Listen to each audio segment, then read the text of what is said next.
জমির মালিকদের প্রোটেকশন দেওয়া, তাদের যদি কোনো অভিযোগ থাকে আমাদের মেম্বারদের কাছে, যদি গ্রাহকরা যদি সন্তুষ্ট না হয়, আমার ব্যবসা হবে না। বাংলাদেশ ব্যাংকের কাছে 3,000 কোটি টাকা চেয়েছে, কিন্তু কি বেসিসে চেয়েছে আমি জানি না। এখন আসে এটা কিন্তু আরবিট্রেশন না, মিডিয়েশন সেল। এখানে কিন্তু গ্রাহকদের প্রোটেকশন দেওয়ার জন্য, জমির মালিকদের প্রোটেকশন দেওয়া, তাদের যদি কোনো অভিযোগ থাকে আমাদের মেম্বারদের কাছে, সেই অভিযোগগুলি আমরা মিট করব। রিহ্যাব অ্যাক্টিভ হবে এই সেলগুলি, কেন যদি গ্রাহকরা যদি সন্তুষ্ট না হয়, আমার ব্যবসা হবে না। আমাদের ব্যবসা বন্ধ করতে গেলে গ্রাহক, জমির মালিকদেরকে প্রোটেক্ট করতে হবে। রিহ্যাবের থেকে যারা ঠিক সময় কাজ করে, ঠিক জিনিস দিয়ে কমিটমেন্ট রাখে, তাদেরকে আমরা প্রমোট করব এবং তাদেরকে আমরা উৎসাহিত করব। যারা করে না তাদের নিয়ে আমরা ইন্টারনালি আমরা স্টেপস দেব। এটা আমাদের প্রতিজ্ঞা। আমাদের প্যানেলে যদি আমরা পদ্মা সেতু, মেট্রো রেল এবং এলিভেটেড এক্সপ্রেসওয়ে নির্মাণের গর্বিত অংশীদার বসুন্ধরা সিমেন্ট। যে কমিটি এখন বর্তমানে আছে, তারা বাংলাদেশ ব্যাংকের কাছে 3,000 কোটি টাকা চেয়েছে, কিন্তু কি বেসিসে চেয়েছে আমি জানি না। আমরা যখন ছিলাম, আমরা একটি মিটিং করেছিলাম, আমরা সেখানে একটি কনফারেন্স করে তৎকালীন গভর্নরের সাথে মিটিং করেছিলাম, সালেউদ্দিন সাহেবের সাথে।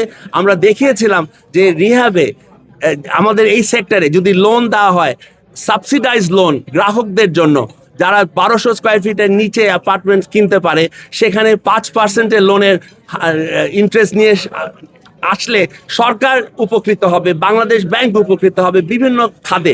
আমরা দেখিয়েছিলাম যে এখান থেকে ট্যাক্সের বেনিফিট আসবে, লিঙ্কেজ ইন্ডাস্ট্রিগুলিতে এক্সাইজ ডিউটি আসবে, রেজিস্ট্রেশন কস্ট থেকে টাকা উঠবে এবং আরও অনেকভাবে টাকা যেটা ওনারা সাবসিডাইজ করবে লোনগুলি, সেটা অনেক বেশি সরকার উপকৃত হবে এবং গৃহায়ণ শিল্পে একটা সাংঘাতিক একটা অগ্রগতি আসবে। রিহ্যাবের সাথে একদম জন্মলগ্ন থেকে আছি। আমি চেয়েছি রিহ্যাব সামনের দিকে আগাক। 2007-08 আমি ছিলাম, পরবর্তী 12 ছিলাম, কিন্তু যে জিনিসটা আমি চাচ্ছি যে গণতান্ত্রিকভাবে রিহ্যাব একটি সুন্দর নির্বাচন হয়, যেখানে আমাদের যারা প্রতিনিধি আসে। আমার আসার একটা মূল কারণ হচ্ছে এই সেক্টরকে বাঁচানোর জন্য। আপনি জানেন যে সেক্টরে যে সমস্যা, আমরা সব থেকে ক্ষতিগ্রস্ত সেক্টর বর্তমানে।